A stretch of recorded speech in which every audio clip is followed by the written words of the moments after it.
ایک مرتبہ ایک فقیر کسی میدان سے گزر رہا تھا۔ اسے دو سوداگر نظر آئے۔ اس نے سوداگروں سے پوچھا، بھائیوں کیا تمہارا اونٹ کھو گیا ہے؟ سوداگر خوش ہوئے اور بولے، تم نے دیکھا ہے کیا؟ فقیر نے کہا، کانا تو نہیں تھا اور دائیں پیر سے لنگڑا تو نہیں تھا۔ ان سوداگروں کو یقین ہو گیا کہ اس نے اونٹ دیکھا ہے، لہٰذا اسی سے معلوم کیا جائے۔ وہ کہنے لگے، بھائی یہ کیا حقیقت ہے کہ وہ کانا تھا اور لنگڑا تھا؟ مگر وہ گیا کہاں؟ فقیر نے اسی لہجے میں کہا، آگے والا دانت ٹوٹا ہوا تو نہیں تھا؟ سوداگر جلدی سے بولے، یہی جناب یہی، اللہ کے واسطے پتہ بتا دو، کہاں دیکھا تھا؟ فقیر نے ایک مرتبہ پھر اسی انداز میں کہا۔ ایک طرف شہد کے ڈبے اور دوسری طرف گندم کی بوری لدی ہوئی تھی۔ اب دونوں کو پکا یقین ہو گیا۔ کہنے لگے، فقیر بابا اب جلدی سے ہمیں چل کر بتائیں کہ اونٹ کہاں ہے؟ فقیر نے کہا، بھائی اگر سچ پوچھو تو نہ میں نے تمہارے اونٹ کو دیکھا ہے اور نہ اس کے بارے میں سنا ہے۔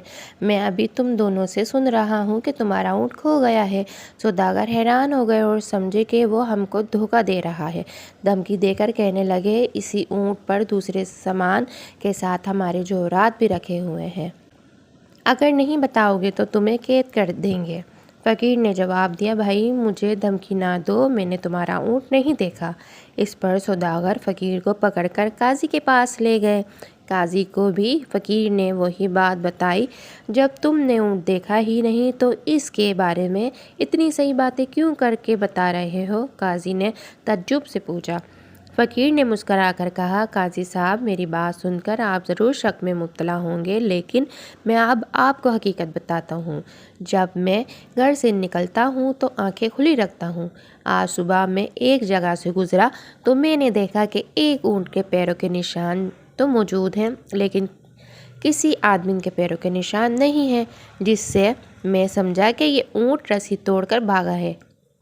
پھر دیکھا تو ایک پاؤں کے نشان تھے ہی نہیں، اس سے معلوم ہوا کہ وہ لنگڑا ہے۔ پھر کیا دیکھا کہ راستے کے ایک طرف گھاس چرنے کے نشان ہیں، جس سے معلوم ہوا تھا کہ وہ کانا ہے۔ دانت کے ٹوٹے ہونے کا علم اس طرح ہوا کہ اس نے جس پودوں کو کھانے کی کوشش کی اس سے کچھ پتے باقی رہ گئے تھے اور سامان کا پتہ اس طرح چلا کہ ایک طرف چیونٹیوں کی آمد و رفتار تھی، جس سے معلوم ہوا کہ ایک طرف اناج ہے اور دوسری طرف شہد کی مکھیاں تھیں، جس سے معلوم ہوا کہ وہاں شیر ضرور ہوگا۔ قاضی نے یہ بات سن کر دنگ رہ گیا اور فقیر کو شاباشی دی۔ سوداگر بھی فقیر کے بتائے راستے پہ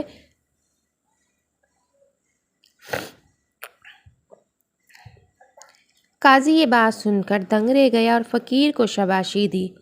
سوداگر بھی فقیر کے بتائے ہوئے راستے پر گئے اور انہیں اپنا کھویا ہوا اونٹ مل گیا۔ انہوں نے فقیر کو انعام و اکرام سے نوازا۔